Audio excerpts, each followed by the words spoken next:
Boa noite. É uma alegria estarmos juntos para adorar e glorificar o nome do Senhor. E o texto de Isaías 40 é muito interessante, que fala lá que os jovens, estão fatigados e cansados. Parece que o profeta Isaías estava profetizando sobre o século 21. Os jovens fatigados, cansados. Brincadeira com os jovens, né? Mas os que confiam no Senhor sobem com asas como águias. Você percebe? Então não tem esse negócio de idade, se é jovem, se é criança, se é adulto, se é senhor e senhora. Se confia no Senhor, você vai voar nas alturas. Isso, irmãos, é uma promessa de Deus, e é uma bênção mesmo meditar neste cântico que é bíblico. E falamos dos jovens, tinha que fazer essa brincadeirinha com eles, brincadeirinha bíblica, mas vamos falar hoje de maturidade. O que é ser maduro na fé? Você acha que você é um crente maduro na fé? Madurão, espiritual? O que é que você acha? Só você pode se avaliar, não é verdade? Será que ser maduro na fé equivale ao tempo de igreja que nós temos? Nunca me esqueci. No dia... É por isso que eu tenho um trauma com diploma, certificado, que a igreja entrega, né? Aí teve... em outro momento, em outra igreja, em outra galáxia no passado, estava lá entregando o certificado de leitura bíblica anual. Aqui eu não entrego, um dos motivos é esse. Você lê a Bíblia um ano, você preenche seu calendário, bota o seu nome, e aí você entrega, você recebe um diploma. Aí marca-se um culto especial para entregar os diplomas. Eu acho que já contei essa história aqui, Nunca me esqueci. E aí, lá entregar para o irmão o diploma. Aí o irmão recebeu o diploma. Pastor, essa já é a 17ª vez que eu li a Bíblia. Aí todo mundo ficou, Aí uma senhora lá no meio da igreja gritou bem alto. E não aprendeu nada ainda. Ou seja, será que esse irmão era maduro? 17 vezes que ele leu a Bíblia Sagrada. Será que ele estava sendo maduro? Um certificado desse é para motivar. Na verdade, não é para criar uma elite espiritual dentro da igreja. Então, será que a quantidade de vezes que você leu a Bíblia faz de você um crente maduro? Quantidade de anos de convertido faz de você um crente maduro? Quantidade de tempo de convívio dentro de uma igreja faz de você um crente maduro? Deveria, mas nem sempre é assim que acontece.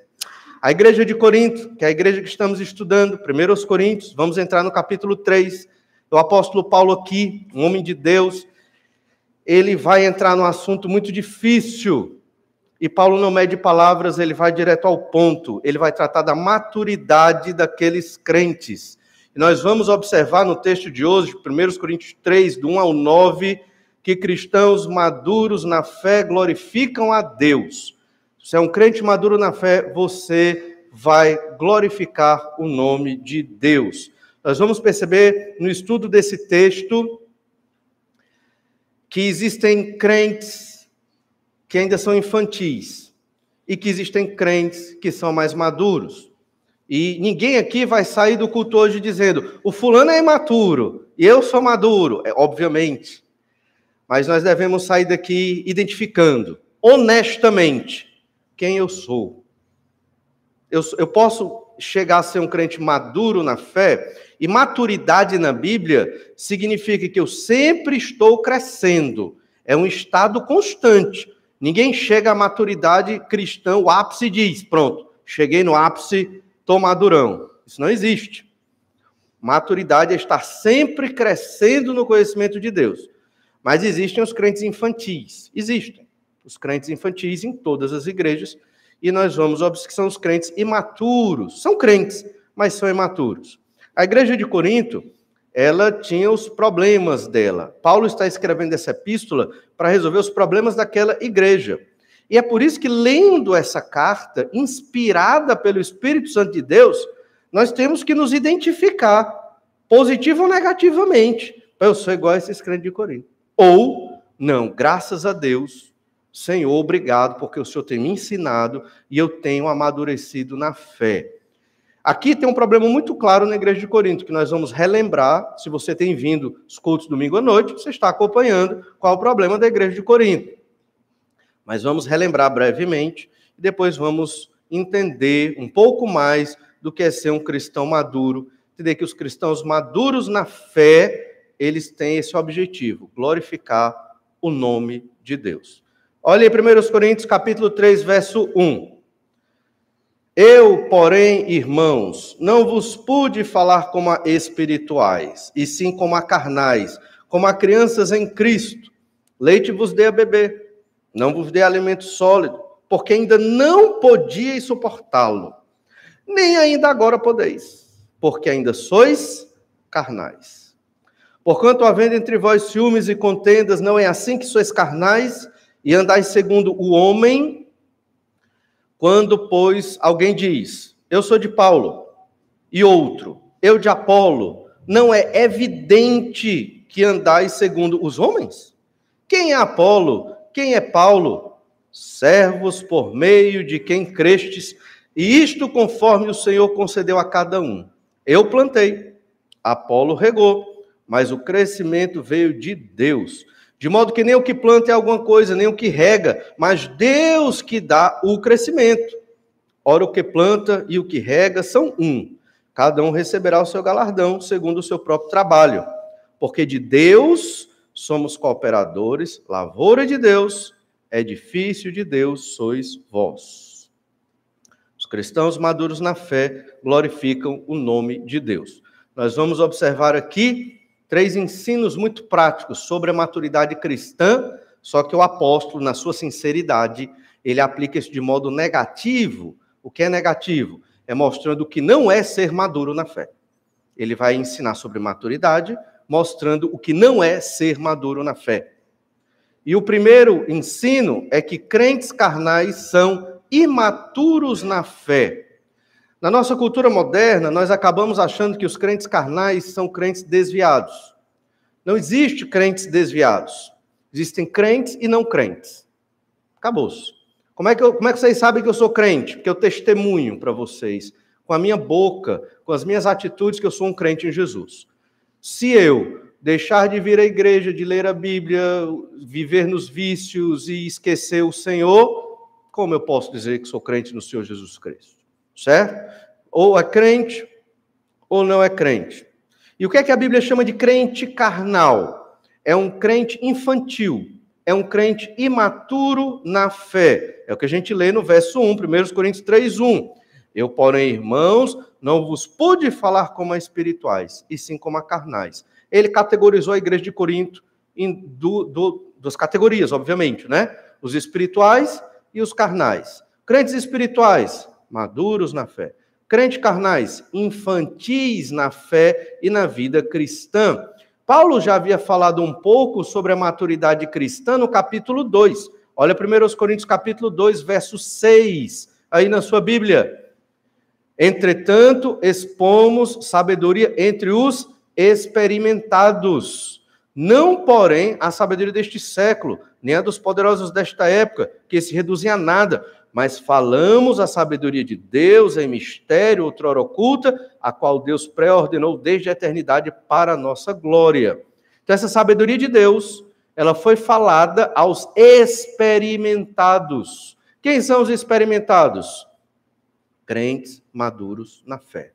São chamados aqui de espirituais. Aí você vai pensando, eita, eu sou um dos espirituais.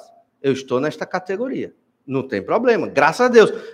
Deus queira que todos nós estejamos nessa categoria. Mas Paulo está falando da igreja de Corinto. É uma igreja de Deus. Lembra do capítulo 1 que nós estudamos muito isso? Mas composta por crentes infantis, imaturos. Esses crentes experimentados, que nós vimos aqui no versículo 7, eles eram a ideia de crentes completos. Certo? Não eram sem pecado, não existe crente sem pecado, todo crente peca, mas eram crentes completos, no entendimento das coisas de Deus e que batalhavam pela fé. Os espirituais são aqueles que vivem pelo Espírito, andam pelo Espírito, obedecem às coisas do Senhor, mas são a mesma categoria. Todo crente pode ser maduro na fé. Isso não é algo relegado a alguns, não é para uma elite espiritual. todo crente em Jesus tem que ser um crente maduro na fé, só que isso depende de você querer esse tipo de maturidade e de compromisso com Deus. Mas nem todos os crentes querem ser maduros na fé. Querem algumas coisas desta terra, estão apegados a alguns das benesses deste mundo, né? Acham que é muito sacrifício viver na rotina da igreja ou ler um livro como este. Então, quer dizer, o caminho de Deus, não estou falando de salvação, que é pela graça, é Jesus Cristo, somente pela fé, a gente não pratica nada para receber essa salvação, mas o caminho de Deus para um crente, ele é um caminho complexo, de renúncias. Jesus falou isso. Quer ser meu discípulo? Negue a si mesmo. Quer ser meu discípulo? Tome a sua cruz. Esteja pronto para morrer por mim. Tomar a cruz é isso. Então, quer ser meu discípulo? Deixe tudo para trás. Às vezes virou um jargão evangélico. Entregue sua vida para Jesus. Isso não é da boca para fora. Entregar a vida para Jesus é literalmente entregar a vida a Jesus mesmo, entende? Nos seus horários, no seu lazer, nos seus compromissos, na sua ética, na sua vida.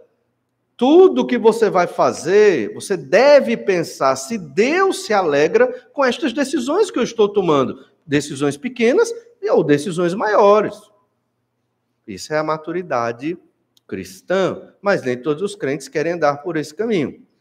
Paulo falou também no texto anterior, preparando para essa conversa do capítulo 3, Paulo falou sobre o homem espiritual e o homem natural.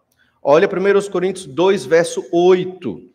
Sabedoria essa que nenhum dos poderosos deste século conheceu, porque se a tivessem conhecido, jamais teriam crucificado o Senhor da glória. Então, esta sabedoria de Deus, ela foi dada para os espirituais. Os poderosos do século, da era do pecado, reis e grandes governantes, não tiveram essa sabedoria de Deus. Olha o verso 10, 1 Coríntios 2,10. Mas Deus nulo revelou pelo Espírito, porque o Espírito a todas as coisas perscruta até mesmo as profundezas de Deus. Então, esta sabedoria de Deus foi revelada ao homem espiritual. Quem é homem espiritual? É todo crente em Jesus. Não é uma elite espiritual, não. É todo crente em Jesus. É um homem espiritual. O homem natural é aquele que não creu em Jesus, como Paulo vai colocar aqui. E o Espírito de Deus é quem revela a sabedoria de Deus para nós. E a gente estudou isso em outros momentos, observando a iluminação. O Espírito Santo nos ilumina para, quando eu ver a Bíblia aqui, eu creio em Jesus, porque sem o Espírito Santo eu não tinha condição de crer em Jesus, só lendo a Bíblia. É necessário a Bíblia e o Espírito Santo. E depois de crer no Senhor Jesus Cristo, eu vou estudando a Bíblia para aprender mais de Deus, a servir mais ao Senhor, e o Espírito Santo me ilumina para quê? Para que eu aprenda como viver a palavra de Deus no dia a dia. E me convence que isso é importante. Isso acontece comigo e com todos nós aqui. Só que no meio dessa comunicação, alguns crentes dizem: espera aí, Espírito Santo, não quero lhe ouvir agora. Eu sei que é verdade. Eu aprendi isso na igreja a vida toda. Eu li a Bíblia sobre isso. Eu sei o versículo decorado. Mas eu não quero. E essa é a desgraça na vida de um crente. É quando ele chega nesse ponto. E, infelizmente, muitos crentes fazem isso. Sabem a verdade, conhecem a verdade e escolhem: não quero esta verdade. Deixou de ser crente? Não. Mas escolheu o quê? Você é infantil. E a gente sabe que um crente infantil, ele não é abençoado, ele não tem paz, ele não prospera em muitos aspectos, ele perde muitas bênçãos do Senhor. Ainda em 1 Coríntios 2,12, olha o que nós lemos. Ora, nós não temos recebido o Espírito do mundo, e sim o Espírito que vem de Deus, para que conheçamos o que por Deus nos foi dado gratuitamente. Então, este homem espiritual, que é o crente maduro, ele recebeu tudo isso de Deus. Ele não recebeu o Espírito do mundo, os pensamentos, filosofias, desejos do mundo. Ele recebeu pelo Espírito Santo de Deus, conhecendo a palavra revelada do Senhor, recebeu outra motivação, uma motivação divina para viver a vida com Deus aqui nesta terra. E é muito claro que, falando também da sua salvação em Cristo, que foi dado gratuitamente. Então, Paulo estava preparando o caminho para o capítulo 3, verso 1, mostrando quem é o homem espiritual, como Deus o abençoou ricamente e como o crente deve viver. Mas existe a realidade. A realidade é que muitos crentes decidem: eu quero ser infantil. Esse é o problema. Que é o que Paulo chama de crente carnal, porque ele vive segundo a carne. É um crente que escolhe viver segundo o espírito do mundo. Entende? Muitos crentes fazem isso, em maior grau ou menor grau. Isso acontece muitas vezes com o que nós chamamos de racionalização do pecado. Então, lê a Bíblia, não, está errado, mas espera aí, está errado assim, talvez não seja tão errado dessa forma, talvez vá acontecer aquilo ali, e vai tentando dar um jeitinho para continuar vivendo uma vida de pecado. É o crente infantil. Ainda em 1 Coríntios 2,13, revisando o que é que Paulo falou sobre o homem espiritual e a sabedoria de Deus. Disto também falamos, não em palavras ensinadas pela sabedoria humana, mas ensinadas pelo Espírito, conferindo coisas espirituais com espirituais. O homem espiritual ouve a sabedoria de Deus e ela se torna lógica na mente dele e ele segue coisas espirituais com espirituais. O crente infantil, ele recebe essa sabedoria de Deus, ele vê a palavra de Deus, mas ele diz: não quero. Eu quero seguir o espírito dessa época. Eu quero seguir o espírito desse mundo. Por isso é chamado carnal, porque está seguindo as doutrinas humanas, os ensinos humanos. Todo crente em Jesus, ele segue os ensinos divinos. Aquilo que a gente lê na Bíblia, irmãos, e o caminho que Deus propõe para a gente na Bíblia Sagrada é divino. E a gente estudou isso há pouco tempo. Para o homem é loucura, o homem sem Cristo. Mas para aqueles que creram em Jesus é sabedoria de Deus. O problema de alguns crentes é dizerem: quero o ensino do mundo. Ele deixou de ser crente? Paulo em nenhum momento vai dizer que ele deixou de ser crente. Mas ele diz: são crianças. Precisam levar a peia, que aí é doloroso. Tem crente que passa 10 anos sofrendo para aprender uma verdade bíblica. 10 anos sofrendo. Ou mais. Por quê? Porque Deus é mau, né? É? Não. É porque o crente escolheu sofrer. Nós escolhemos, irmãos, o nosso sofrimento. Infelizmente, sofrimento é sinônimo de pecado. Nós escolhemos o nosso pecado. E aí vem o sofrimento. E aí o ser humano é tão pecador que ele tem que botar a culpa em alguém. Ou ele bota a culpa num ser humano que está perto dele, ou ele joga a culpa em Deus. Típico de Adão. Joga a culpa em Deus. Culpado é o Senhor, que é duro demais. Não. O crente escolheu viver ali no seu pecado. É o crente carnal. E você fala, e exorta, e abraça, e ora, e ajuda. Mas às vezes, irmãos, muitas vezes não tem tanto o que fazer. É o que Paulo está fazendo aqui. Exortando, cuidando, ensinando, para que esse irmão se arrependa do seu pecado. Mas o coração do ser humano é muito duro, é muito difícil. E às vezes, para quebrar um coração, é muito difícil. E só quem faz isso é o Senhor. Eu aprendi já há muitos anos da minha vida a não ir contra o Senhor e nem contra a palavra de Deus. Está na Escritura, é a minha obrigação diante do Senhor, está em primeiro lugar, eu vou fazer, custe o que custar. Porque eu sei que o Senhor estando por mim, o resto é tranquilo. Né? Agora, não fazer aquilo que Deus revelou na Bíblia Sagrada e escolher caminhos de pecado, isso é muito complicado e eu temo, oro, fico realmente triste, perco realmente momentos de tranquilidade na minha vida pensando em irmãos que escolheram conscientemente o pecado, porque vão sofrer. É matemática. É como 2 mais 2 é 4. Toda ação tem uma reação. Escolher o pecado, vai vir sofrimento. Não se preocupe. Ou melhor, se preocupe. Escolher o pecado virá sofrimento. Não tem como escolher o pecado e vir algo positivo. Se você pensa que isso vai acontecer na sua vida, você está se iludindo. Como uma criança que se ilude, achando que se comer muito chocolate não vai ter dor de barriga, não vai ter problema, come muita coisa e depois está passando mal, né? A criança que não tem limites e aí acaba sofrendo. É uma verdade bíblica que aparece aqui em outros textos da Escritura, por isso que é importante meditar nisso.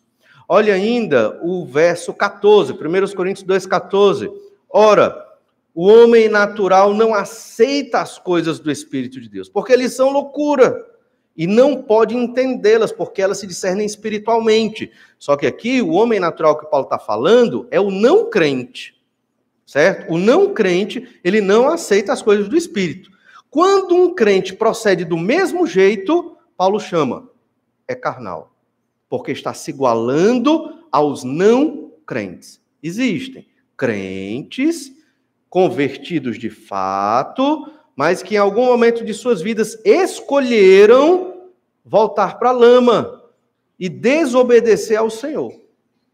O Senhor vai tratar com eles. Mas é exatamente isso aqui que Paulo está falando no capítulo 3. O capítulo 2, ele prepara o caminho. É como se ele estivesse dizendo, irmãos, vocês estão se parecendo com o homem natural, aqueles que nunca creram em Jesus. E o verso 16, 1 Coríntios 2,16, pois quem conheceu a mente do Senhor que o possa instruir? A resposta é, ninguém. Está embutida a resposta, está implícita. Ninguém pode conhecer a mente do Senhor. Só que a resposta de Paulo é outra. Nós, porém, temos a mente de Cristo. Por quê? Porque o Espírito Santo age em nós. Então, nós podemos conhecer algo da intimidade de Deus, porque o Espírito Santo de Deus age na nossa vida à luz da palavra revelada de Deus. Então, essa é a ideia de um crente espiritual. É um crente que tem a mente de Cristo, pensa como Jesus Cristo, obedece à palavra de Deus, porque entende que é o valor mais importante do universo. É o ensino mais precioso deste planeta. Ninguém questiona o que a Bíblia ensina, ou ninguém deve questionar. Nós devemos piamente obedecer à palavra do Senhor. Às vezes, a Bíblia tem umas coisas difíceis, não de entender, mas de obedecer. Tipo, eu tenho que disciplinar o meu filho ou a minha filha, bebezinho, pequenininho. A pedagogia moderna condena uma disciplina, né? Peia, condena, mas a Bíblia não condena. Aí você diz, pastor, mas era uma época muito antiga. Não, os princípios da disciplina infantil foram escritos em provérbios.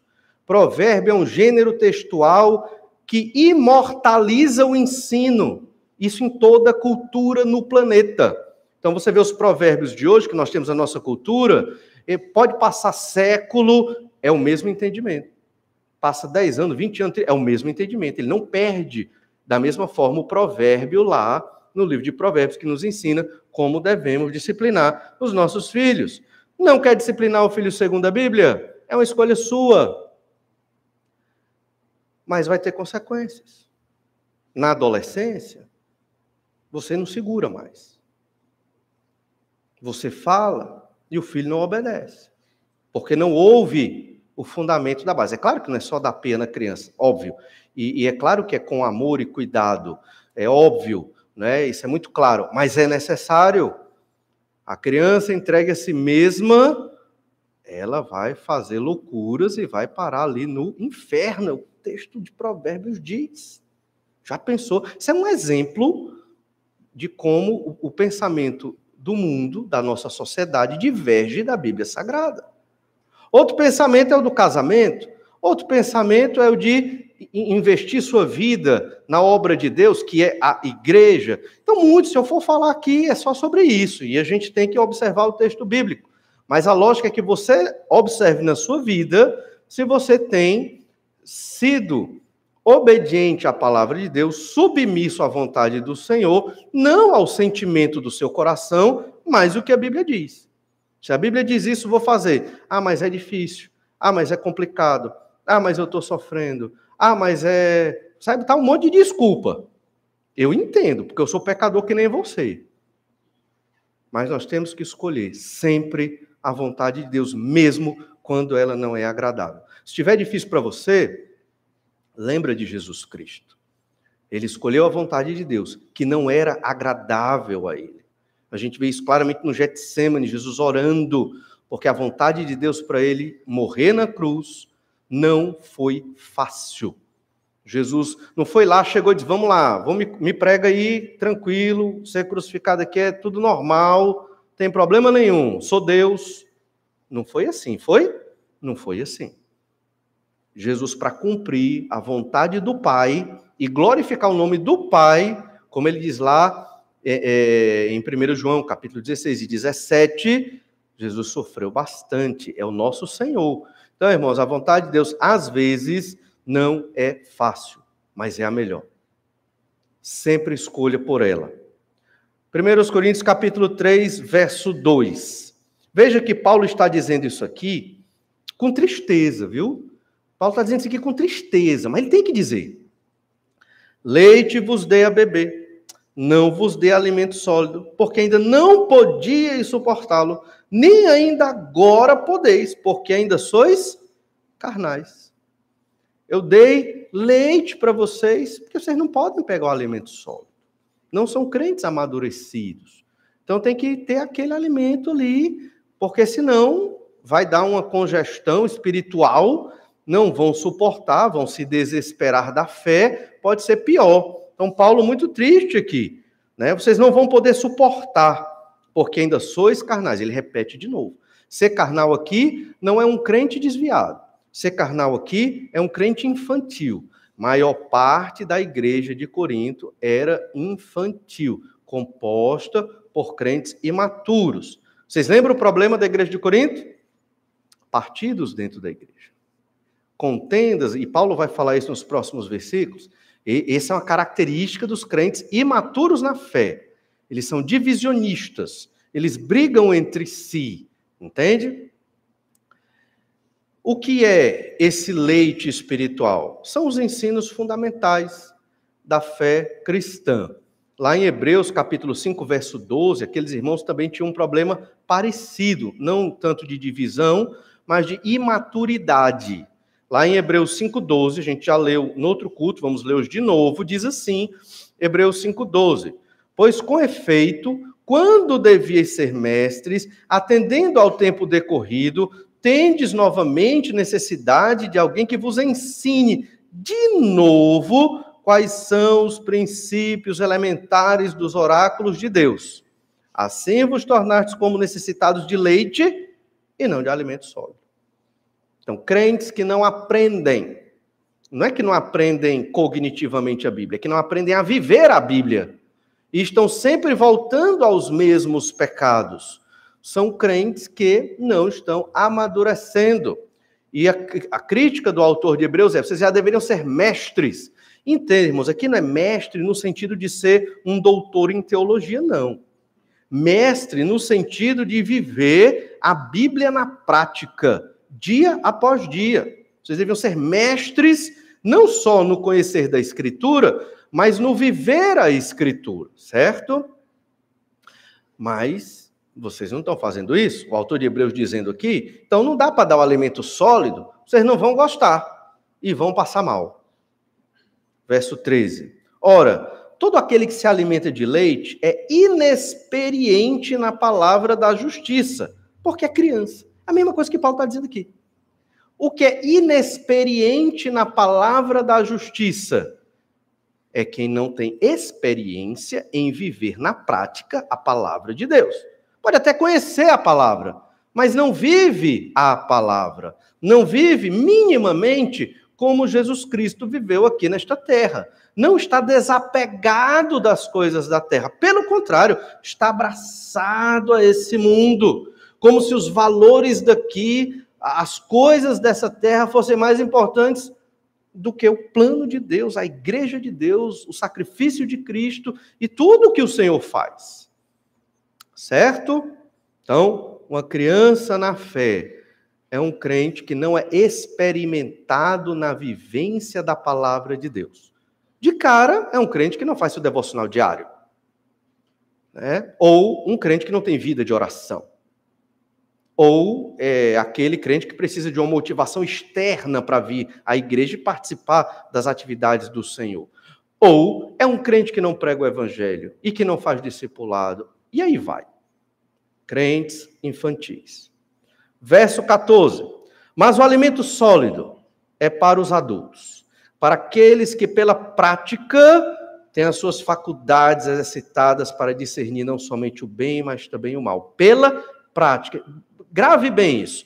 Aqui não é só conhecer a Bíblia, é viver na prática a Bíblia Sagrada. É amar o inimigo, é marido e esposa se amando, é na luta para a criação dos filhos, é na proclamação do evangelho. O tempo é corrido, mas vamos pregando. O tempo é corrido, mas vamos fazendo o discipulado. O tempo é corrido, mas temos que ter vida de oração, tenho que estar na igreja, tenho que servir ao Senhor. E a vida é corrida para todo mundo.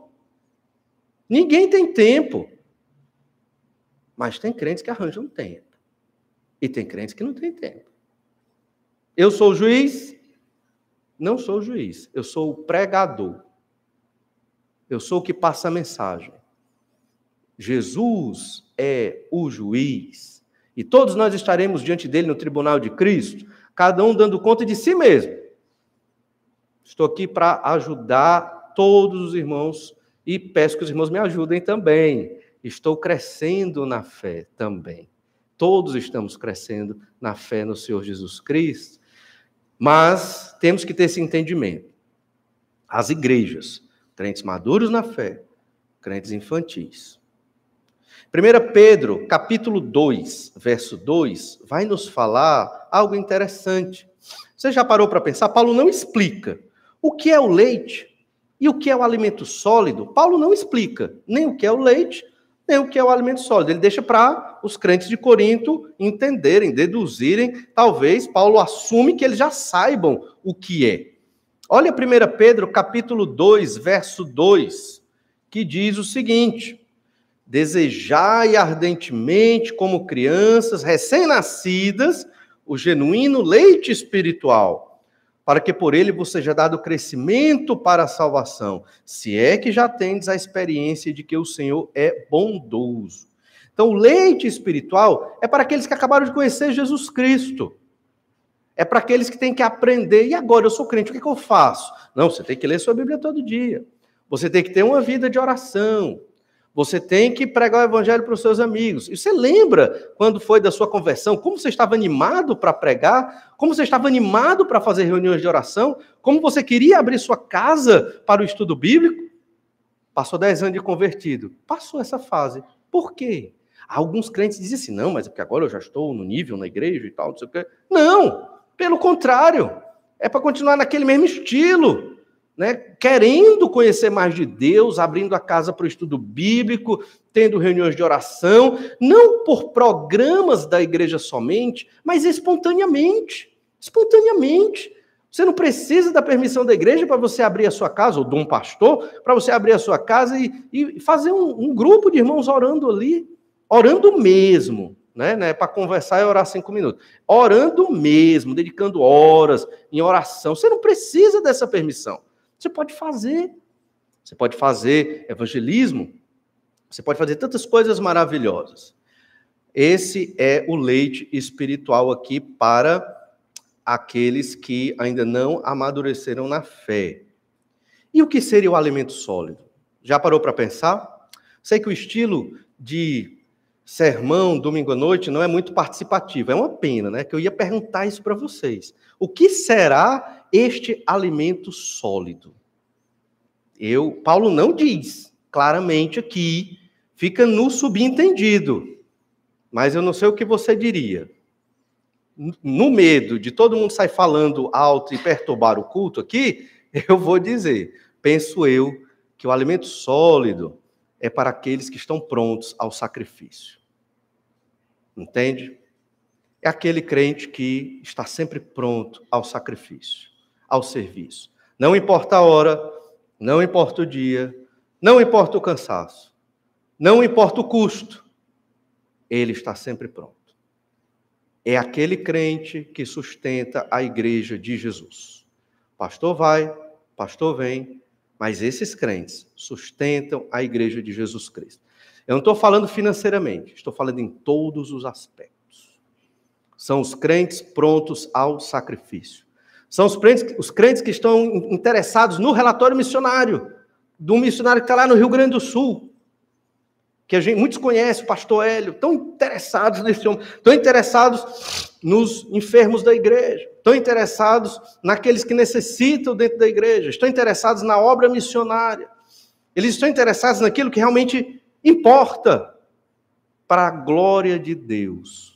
São os crentes que estão prontos para o alimento sólido, são os crentes que entenderam a missão.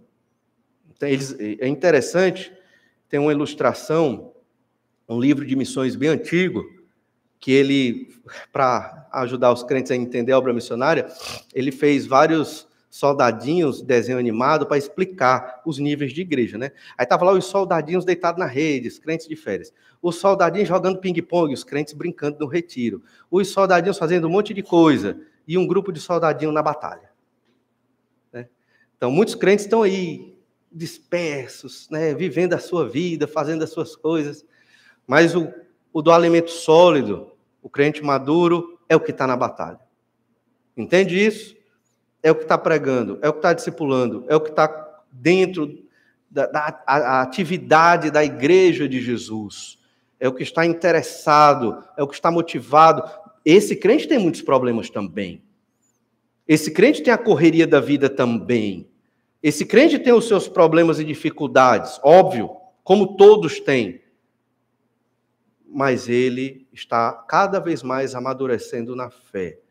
Ele quer ser um crente maduro na fé.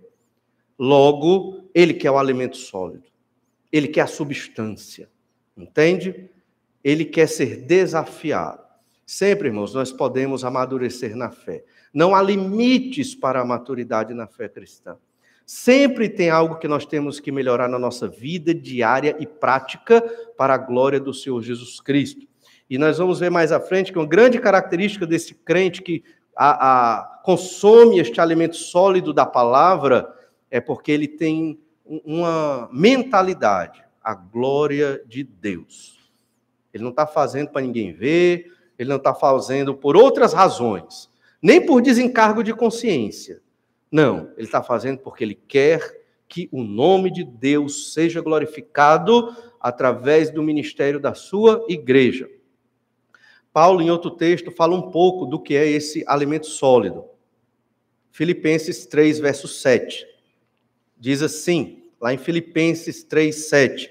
O que é esse alimento sólido? Mas o que para mim era lucro, isto considerei perda por causa de Cristo. Isso é alimento sólido. O que você considera lucro na sua vida?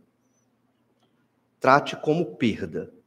Ou seja, é algo que você está pronto para perder por causa de Jesus Cristo. Para Paulo, era o status social. Paulo era um rabino jovem, muito bem conceituado. Ele seria o próximo Gamaliel, talvez o próximo líder do Sinédrio ali. Ele realmente estava crescendo na pirâmide social de Jerusalém.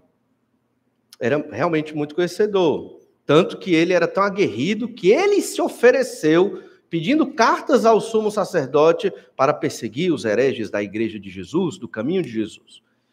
E aqui, irmãos, esse é o alimento sólido. O que é lucro para você? É o seu descanso? É o seu sustento financeiro? É a sua estabilidade? É a sua saúde? O que é lucro para você? Considere perda. Tudo por causa de Jesus Cristo. Isso é entregar a vida a Jesus. Eu não estou dizendo que você tem que deixar essas coisas necessariamente de lado, mas que você tem que estar pronto para deixá-las, se for necessário, para a glória de Deus. Esse é o alimento sólido. Nem todo crente quer isso aqui. É a escolha de cada um. Eu fiz a minha escolha. E é a escolha de cada um. Paulo continua, verso 8. Sim, deveras, considero tudo como perda, por causa da sublimidade do conhecimento de Cristo Jesus, meu Senhor, por amor do qual perdi todas as coisas e as considero como refúgio para ganhar a Cristo e ser achado nele, não tendo justiça própria que procede da lei, senão a que é mediante a fé em Cristo. A justiça que procede de Deus, baseada na fé, para o conhecer e o poder da sua ressurreição e a comunhão dos seus sofrimentos, conformando-me com ele na sua morte, para, de algum modo, alcançar a ressurreição dentre os mortos. Veja que você considerar tudo perda por causa de Cristo é você ter uma comunhão na morte. Queremos ter comunhão, e a palavra comunhão para nós é alegria. Aqui não, aqui é uma comunhão dos seus sofrimentos e na sua morte. O crente maduro na fé, ou que está amadurecendo, tem que estar pronto para morrer pelo Senhor Jesus Cristo. Graças a Deus, nós não precisamos hoje morrer por Jesus no contexto que nós vivemos.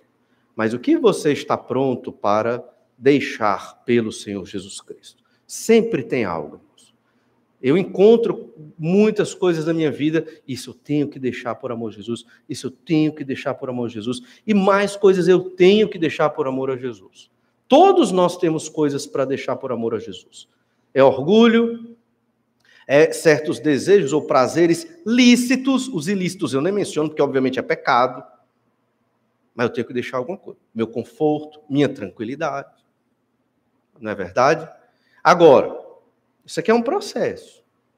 Essa meditação dentro da Escritura que Paulo fez lá aos Coríntios, serve para nós refletirmos. E a vida cristã é assim. Essa reflexão às vezes é difícil, é complexa. Não se compare com ninguém, cada um é cada um, mas ore e avalie a sua vida. Agora, não deixe para amanhã não, porque o sermão acaba e você já não pensa mais nisso. A mente do ser humano é muito dinâmica. Reflita nisso agora. O que eu posso deixar para servir mais o Senhor Jesus Cristo? Qual o meu serviço ao Senhor Jesus Cristo? Estes crentes se alimentam da comida sólida. Isso aqui que Paulo colocou aos Filipenses é um alimento mais sólido. Deixar tudo pelo nome de Jesus Cristo. Certo? Então, não é para salvação, obviamente. Mas é para o processo de santificação, conhecimento de Deus e serviço na obra do Senhor. Crentes carnais são imaturos na fé. Crentes carnais brigam, fofocam, discordam, vivem aí nessas bagunças e não investem a vida nas coisas que importam dentro do reino de Deus. Uma segunda verdade que nós vamos começar hoje, segundo o ensino desse texto que nós vamos começar hoje, é que os crentes carnais criam contendas e nutrem ciúmes, que é exatamente o que Paulo vai dizer em 1 Coríntios capítulo 3, verso 3. Porquanto havendo entre vós ciúmes e contendas, não é assim que sois carnais e andais segundo o homem? Percebe? Então, é uma pergunta retórica que a resposta é isso mesmo. Os ciúmes e as contendas dentro da igreja de Corinto eram um fato que mostrava que aqueles irmãos eram imaturos na fé. E a gente recorda um pouco do que aconteceu. Estavam brigando, haviam partidos, mentalidade diferente da de Jesus. E qual era a mentalidade deles? A mentalidade segundo o homem. Verso 4. 1 Coríntios 3, 4. Quando, pois, alguém diz, eu sou de Paulo, e outro, eu de Apolo, não é evidente que andais segundo os homens? É evidente. Então, se você está numa igreja, digamos que isso aconteça um dia na nossa igreja, e a igreja esteja dividida em partidos, pensamentos distintos do de Jesus, é evidente que existem muitos irmãos infantis na fé, que não estão entendendo a obra do Senhor. De manhã a gente está falando em Atos 15 sobre o concílio de Jerusalém. Ali houve divergência de opinião, mas a gente tem estudado que era uma questão doutrinária. Lembram disso? É uma questão, quem vem de manhã está lembrando, ou assiste a mensagem. É uma questão doutrinária. É a salvação pela fé somente que está sendo defendida lá no Concílio de Jerusalém. E nós percebemos que houve um acordo da igreja para não exigir dos gentios que eles guardem a lei de Moisés para a salvação. Essa é a conclusão do Concílio de Jerusalém. Aqui em Corinto, é uma questão doutrinária? Não. É uma questão de prática. É uma questão de vida.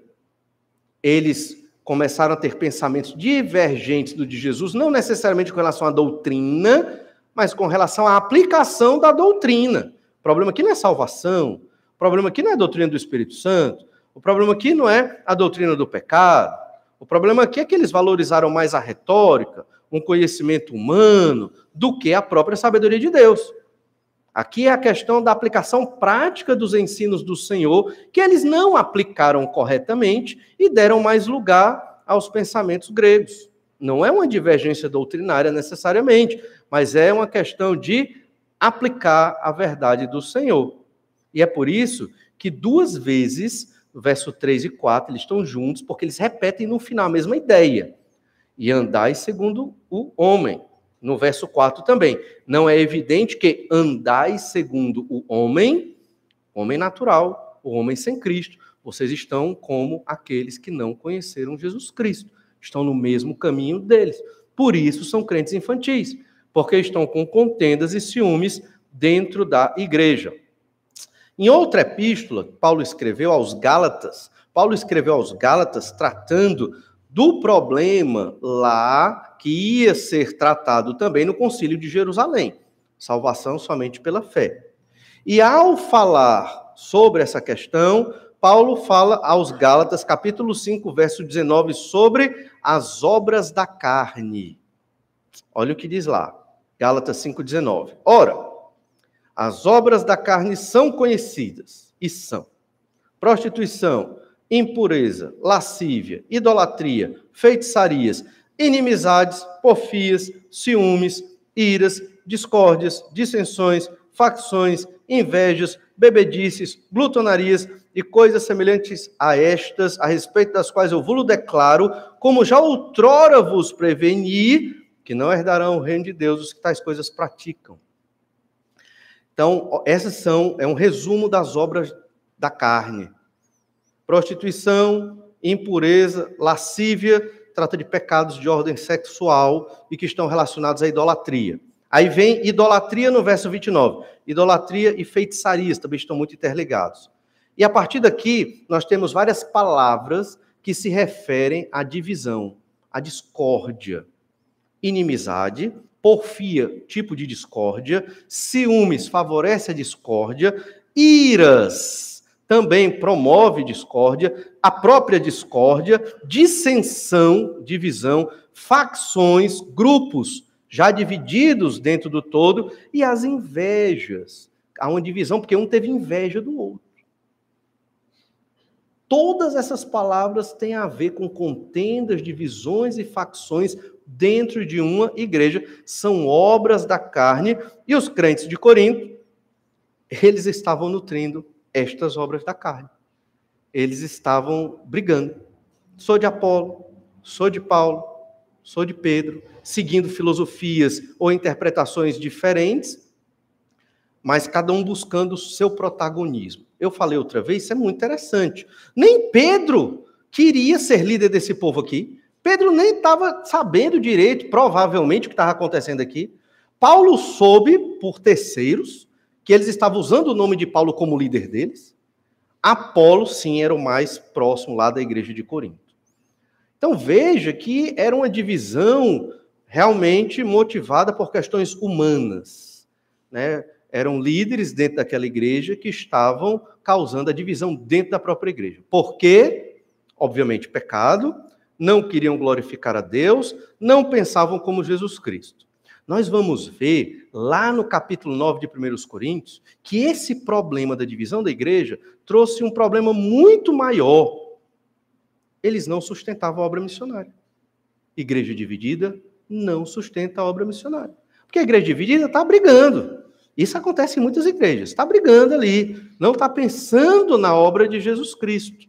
Esse é um grande mal. Então, esse aqui é o problema e o pecado que Paulo está tratando. Problema das divisões desta igreja. Olha 1 Coríntios capítulo 3, verso 4 de novo. A gente lê aqui, eu sou de Paulo e outro, eu de Apolo, não é evidente que andais segundo o homem. No verso 10 do capítulo 1 de 1 Coríntios, é o início da súplica do apóstolo. Olha 1 Coríntios 1, 10. Rogo-vos, irmãos, pelo nome de nosso Senhor Jesus Cristo, que faleis todos a mesma coisa.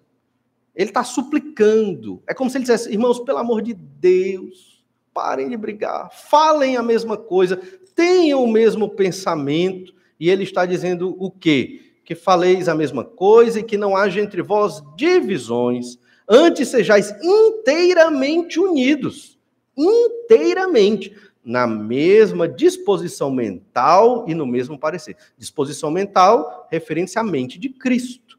Mesmo parecer, mesmas decisões, motivadas pela palavra de Cristo, revelada na Bíblia Sagrada. Então, esse é o grande problema dessa igreja. O resto dessa carta, você lê entendendo que todos os problemas que aconteceram são frutos desse problema aqui. Divisão no meio da igreja. Eu creio que nós não temos esse grau de divisão dentro da nossa igreja. Graças a Deus por isso. Mas também é possível que nem todos os crentes aqui tenham o mesmo pensamento. Como assim, pastor? Pensamento alinhado com Jesus Cristo.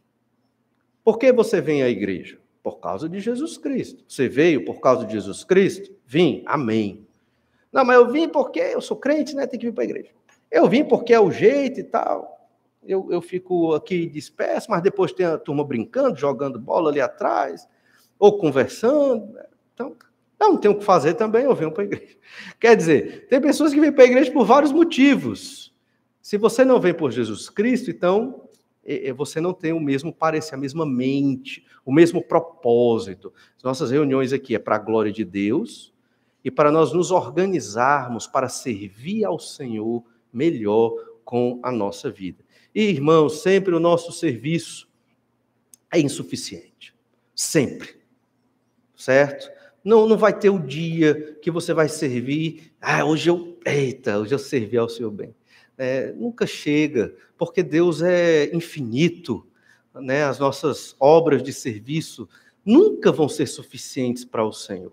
É por isso que o crente sempre pode oferecer de si mesmo mais para o Senhor, para a glória de Deus. Ainda, lemos aqui o verso 10, a súplica de Paulo, e olha o verso 11, 1 Coríntios 1, 11. Pois a vosso respeito, meus irmãos, foi informado pelos da casa de Cloe de que há contendas entre vós. Quer dizer, então esse é o problema, e Paulo está dizendo que eles são carnais porque promovem divisões, ciúmes, contendas e brigas.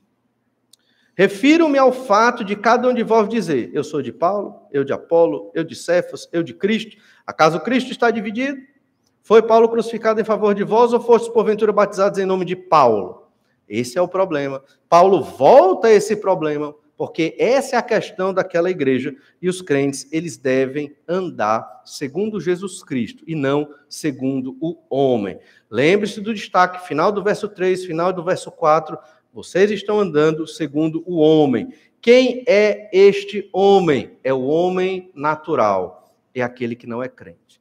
Ou seja, se você é um crente em Jesus e tem esse tipo de discórdia, de pensamento, de procedimento dentro da igreja do Senhor Jesus Cristo, significa que você está sendo como um não crente. O crente carnal é crente, é infantil, porque está imitando os padrões de um homem que não é crente. E Paulo fala do homem natural no verso 14, 1 Coríntios 2,14, que já lemos hoje. O homem natural não aceita as coisas do Espírito de Deus, porque eles são loucura. 1 Coríntios 2,6, a gente lê. Entretanto, expomos sabedoria entre os experimentados, não porém a sabedoria deste século, a sabedoria do mundo, a sabedoria desta realidade aqui. A nossa sabedoria vem de Deus, está revelado na Bíblia Sagrada. O Espírito Santo nos ilumina e ela é diferente. Então, quando a igreja está passando por esse problema, capítulo 2 de 1 Coríntios diz: pregue Jesus Cristo e ele crucificado. É a sabedoria de Deus. Pense como Jesus. Porque se não for assim, todos nós, ou a maioria, seremos esse crente carnal, crente infantil, crente imaturo, que perde tempo nessas brigas, bobagens, picuinhas e esquece do Senhor. Isso se aplica claramente às famílias, ao casamento, né, às nossas famílias. Afinal de contas, eu posso, muitas vezes, ter muitos problemas, dificuldades na minha família e não estou glorificando ao Senhor. A nossa energia está toda ali, nas confusões, nas dificuldades. E Jesus? E a glória de Deus? Isso é um prisma onde nós devemos meditar e refletir também. Observe, então, crentes carnais criam contendas e nutrem ciúmes. É uma característica dos crentes imaturos. Tente, irmão, ser um servo de Deus pronto para servir. Criar problemas é fácil. Resolver os problemas é muito difícil quando dá para resolver. Muitas vezes não dá para resolver. Terceira verdade, nós observaremos na próxima semana. Diz que os crentes carnais querem a glória de Deus para si. Isso é o que está por baixo de tudo isso. Os crentes infantis, eles não querem glorificar a Deus. Eles querem a glória para si. Vamos somente ler do verso 5 ao 9 de 1 Coríntios 3. Quem é Apolo e quem é Paulo? Servos por meio de quem crestes, e isto conforme o Senhor concedeu a cada um. Eu plantei, Apolo regou, mas o crescimento veio de Deus. Veja quantas vezes aparece o nome Deus aqui, nesses poucos versículos. De modo que nem o que planta é alguma coisa, nem o que rega, mas Deus que dá o crescimento. Ora, o que planta e o que rega são um. Cada um receberá o seu galardão segundo o seu próprio trabalho. Porque de Deus somos cooperadores, lavoura de Deus, edifício de Deus sois vós. Por que repete tanto o nome do Senhor aqui? Porque a Deus é toda a glória. E nós aqui, seres humanos, servos, cooperadores, né? Não precisamos ter significância. Deus é que tem que ser glorificado. Vamos orar, pedir que o Senhor nos abençoe. Obrigado, Senhor Deus, pela Tua palavra que nos instrui como devemos, ou para onde devemos levar e orientar a nossa vida, nós crentes em Jesus. Senhor Deus, não queremos ser crentes imaturos, crentes carnais, crentes que vivem contendas, divisões, ciúmes, invejas. Senhor Deus, queremos ser como este homem espiritual, crentes maduros, prontos para entregar tudo por Jesus. Parece muito bonito, ó Pai, quando falamos aqui, mas eu sei que no dia a dia é uma luta, realmente é uma guerra para aqueles crentes fiéis que querem obedecer a Tua palavra e viver para a glória do Senhor. Por isso, ó Senhor nosso Deus, age na nossa igreja e em todas as igrejas que realmente querem se comprometer com o Senhor, para que deixemos de ser infantis e estejamos comprometidos, ó Pai, com a Tua obra, com a proclamação do Teu Evangelho, com a obediência à Tua palavra. Isso sim é importante. Capacita-nos, Senhor, para que tenhamos a visão correta, a mente de Cristo, a sabedoria do Senhor nas nossas vidas, e que o nosso eu seja sufocado mais e mais, que o nosso egoísmo cada vez mais destruído dentro de nós, e que o nosso pensamento, Senhor, seja sempre glorificar o Teu nome. E certamente, como lemos na Tua palavra hoje, essa é a Tua vontade para nós. Nos ajuda, capacita, é o que pedimos em nome do Senhor Jesus Cristo. Amém. Deus abençoe a todos, vamos estar orando, converse um pouco mais com o Senhor nesse tempo, uma boa noite e até breve.